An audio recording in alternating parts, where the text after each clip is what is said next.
வணக்கம், நான் உங்கள் தீபிகா நடராஜன். இது வேல்பாரி 100.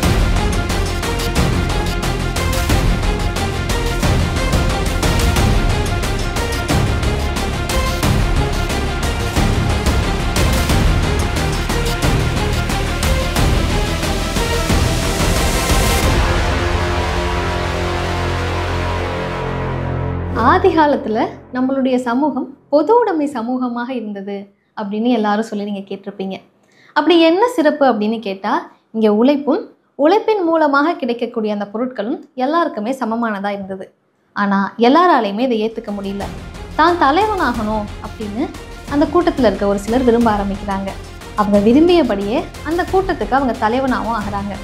அப்படி தலைவன் ஆனதோடு நிற்காம மற்ற குழுக்களோட அவங்க மோத ஆரம்பிக்கிறாங்க. ஏன் இன்னொருத்தங்களோட மோதணும் அப்படின்னு கேட்டால், அது அவங்களுடைய சொத்துக்காக தான். அப்படி என்ன சொத்து வச்சுருந்தாங்கன்னு கேட்டால், அந்த காலத்தில் அந்த குலங்களுடைய பெரிய சொத்தாக பார்க்கப்பட்டது கால்நடைகள் தான். நைட்டில் யாருக்குமே தெரியாமல் ஒரு குளத்தில் இருக்கக்கூடிய இந்த ஆட்கள்லாம் போய் இன்னொரு குலத்தவர்கிட்ட இருக்க ஆடு மாடுகளை விரட்டிட்டு வருவாங்க. இடையில அவங்க சண்டைக்கு வந்தாங்க அப்படின்னா, இந்த மீட்கப்படக்கூடிய கால்நடைகளுக்கும் அவங்க திரும்ப தன்னுடைய குலத்துக்கே எடுத்துகிட்டு வரக்கூடிய கால்நடைகளுக்கும் இடையில நிறைய மனித உயிர்கள் பறிபோக ஆரம்பிச்சிருக்கு. இவங்க அங்கேருந்து கொஞ்சம் வளர்ந்த அப்புறம் அந்த ஆடு மாடுகளுக்காக நடந்த சண்டை அப்படிங்கிறது நிலத்துக்காக நடக்க ஆரம்பிக்குது. எந்த நிலங்கள்ல எல்லாம் நல்ல விளைச்சல்கள் இருக்கோ அவங்க அந்த குலமக்களோட சண்டை போட ஆரம்பிக்கிறாங்க. அந்த நிலங்கள்ல உறுதி காயாமல் ஓட ஆரம்பிக்குது. அதுதான் அடிதடியில் இருந்து போரா மாறுது.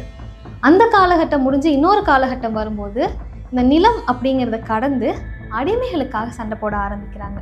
ஒரு குலத்துக்கிட்ட இருக்கக்கூடிய நிலத்தை அவங்க எடுத்துக்கிட்ட அப்புறமா அந்த மக்களை கொல்லாமல் அவங்கள அடிமைகளாக தன்னோட வளர்ச்சிக்கு உபயோகிக்க ஆரம்பிக்கிறாங்க. அப்போ தான் கொஞ்சம் கொஞ்சமாக கடல் வாணிபமும் அதிகரிக்குது.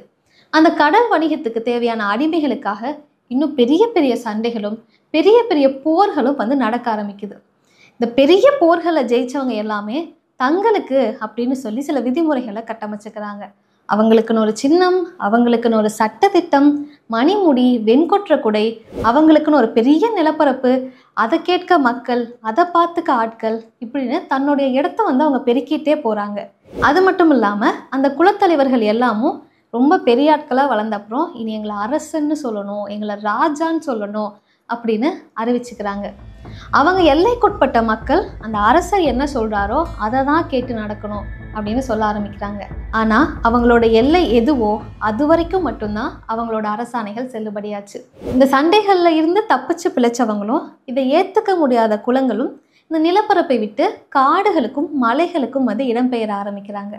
அங்கே போய் அங்கே அவங்களுக்கான இடத்த உருவாக்கிட்டு அவங்களுக்கான வாழ்க்கையை வாழ ஆரம்பிக்கிறாங்க. அப்படி ஒரு குலம் தான் வேளிர் குலம். இவங்க பச்சை மலை தொடரில் வாழ்ந்துக்கிட்டு இருக்காங்க. இந்த வேளிர்கள் எங்கிருந்து வந்தாங்க அப்படின்னு கேட்டால், முருகன் வள்ளி இவங்களுடைய காதல் கதை நமக்கு தெரிஞ்சிருக்கும். இந்த முருகன் வேடர் குல தலைவன், வள்ளி கொடி குலத்திலிருந்து வந்த பெண். இவங்க 2 பேரும் கல்யாணம் பண்ணுறாங்க. இவங்களுடைய வழித்தோன்றல்களை தான் வேளிர் குலம் அப்படின்னு சொல்கிறாங்க. ரொம்ப ஆரம்பத்தில் இவங்க பச்சை மலை அடிவாரத்தில் இருக்க காரமலையில் இருந்ததாக சொல்லப்படுது.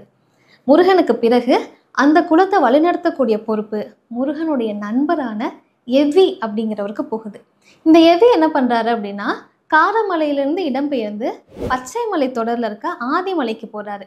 அங்கே போய் எவ்வியூர் அப்படிங்கிற ஒரு ஊரையே தோற்றுவிக்கிறாரு. அங்கே இருந்து மக்கள் எல்லாமே நல்லபடியாக வாழ ஆரம்பிக்கிறாங்க.